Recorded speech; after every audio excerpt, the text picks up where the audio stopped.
What's up guys, Mr. Physio here in Australia, and today's topic is core.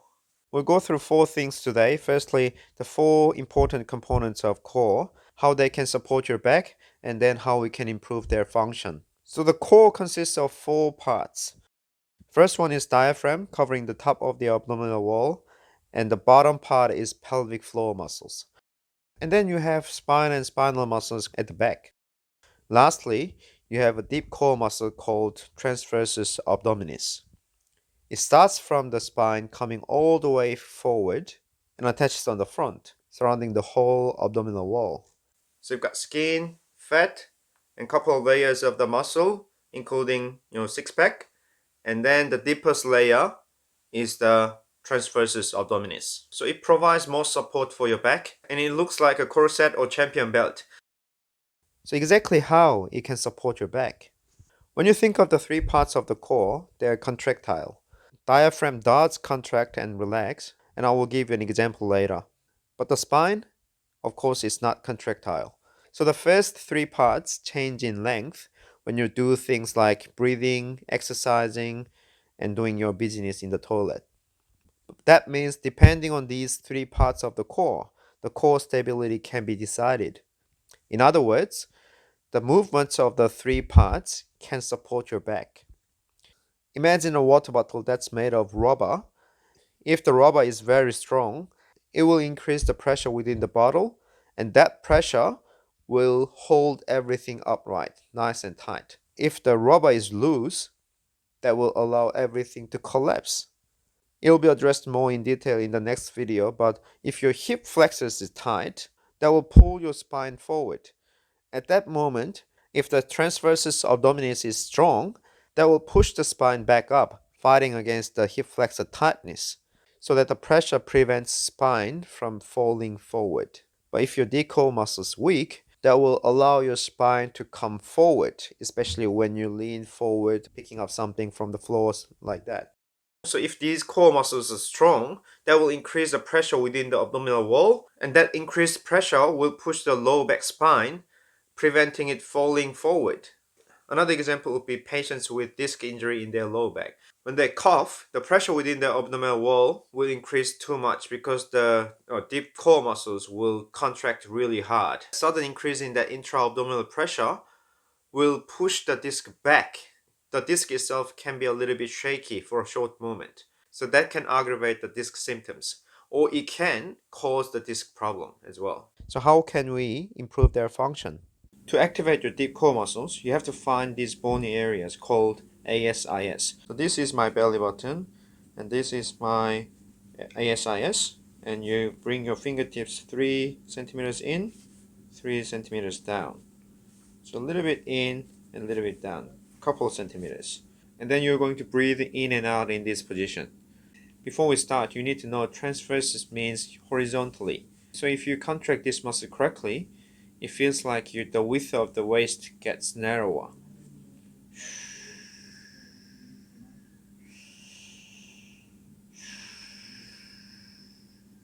Your belly kind of closes horizontally with your belly button going down a little bit at the same time. Think of your belly button as an antlion's pit or black hole sucking everything in toward your spine.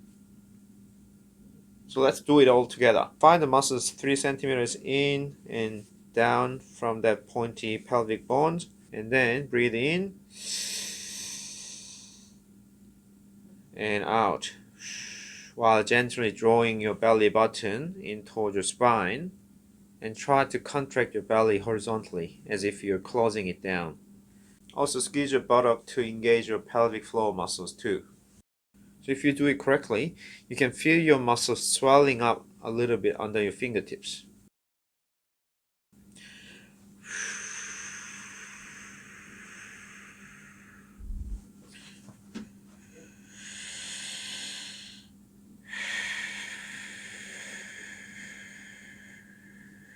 It's a bit different to tensing up your belly to push your fingertips out. Your fingertips are just there to feel your muscle activation. You'll naturally feel the tension under your fingertips if you do it correctly. So don't try to push your fingertips away. And then we're going to work on that muscle eccentrically. In eccentric exercise, your muscle contracts while it elongates. So how do we do that? You can actually maintain that activation while breathing into your chest in and out. So find that muscle first and activate that muscle. And this time, you're going to maintain that contraction while breathing into your chest.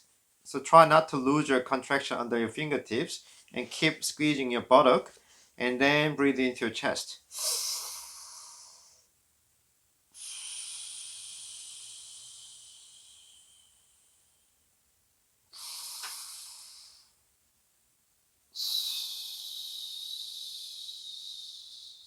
So I'm trying to hold that contraction while my ribcage goes up. So the whole ribcage goes up, which means this transversus abdominis will be stretched out a little bit. But this muscle keeps contracting because I'm trying to hold on to that contraction. And then I'm forcibly elevating my ribcage and expanding at the same time. That muscle fibers will be stretched out, which is eccentric contraction of that muscle. Of course, you need to breathe into your belly. That's normal breathing pattern.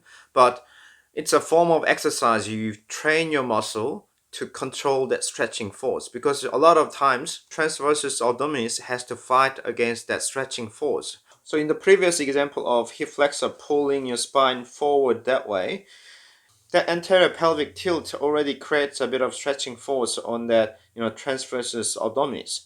And naturally our belly comes forward with fat like this, and that will all stretch out this transversus abdominis.